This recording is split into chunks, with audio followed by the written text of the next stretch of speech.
গরম গরম খিচুড়ি আর সাথে যদি থাকে হাঁসের মাংস তাহলে তো আর কোনো কথাই নেই। আর বাইরে বৃষ্টি হচ্ছিল, তাই ভাবলাম যে হাঁসের মাংস আর খিচুড়ি রান্না করে ফেলি।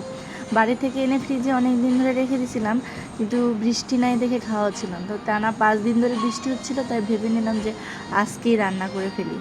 অনেকেই আছে হাঁসের মাংস পছন্দ করে, কিন্তু এই কাটা বাছার জন্য হাঁসের মাংস খেতে পারছে না।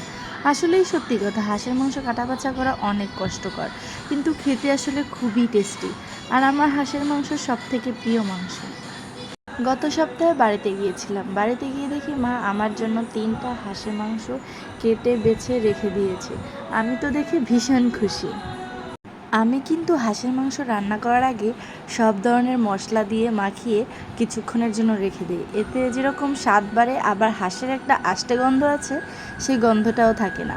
অনেকে হাঁসের মাংসে গন্ধ পায়, এর জন্য খায় না, কিন্তু এভাবে মাখিয়ে রান্না করলে হাঁসের মাংসে কোনো গন্ধ আসে না।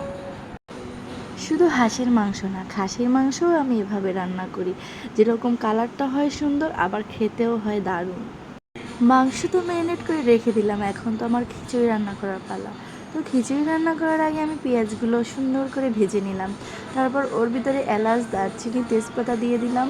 একটু আদা বাটা আর রসুন বাটা দিয়ে আবার একটু ভেজে নিলাম। তারপর ওর ভিতরে আমি একটু জল দিয়ে হলুদ, মরিচের গুঁড়া দিয়ে সুন্দর করে কষিয়ে নিই। কষানো মশলার ভিতরে আগে থাকতে ভেজে রাখা মুগ ডাল আমি দিয়ে দিলাম। মশলার সাথে মুগ ডালটা সুন্দর করে একটু মাখিয়ে নিলাম। এরপরে আমি ওর ভিতরে চাল দিয়ে দিলাম। চাল আর মুগ ডাল দুটোই আমি আগে থাকতে ভেজে রেখেছিলাম। আমি ভুনা খিচুড়ি রান্না করলে চাল ডাল ভেজেই রান্না করি। আপনারা কিভাবে রান্না করেন?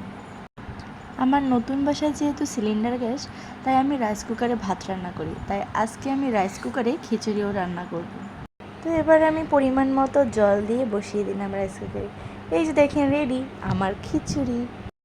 মাংসটা আমি বেশি পছন্দ করি বলে মাংসটা আমি একটু ভালোবেসেই রান্না করি।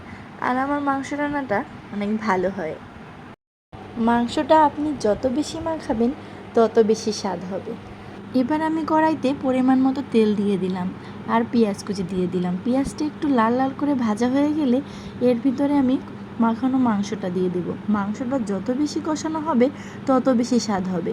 আমি এখন মাংসটা সুন্দর করে কষিয়ে নেব। যখন আপনি দেখবেন মাংস থেকে তেল বের হয়ে গেছে, তখন আপনি বুঝবেন যে আপনার মাংসটা কষানো হয়ে গেছে। এই যে দেখেন আমার মাংসতে তেল বের হয়ে গেছে, একদম পুরো কষানো শেষ, দেখি মনে হয় যে রান্না হয়ে গেছে।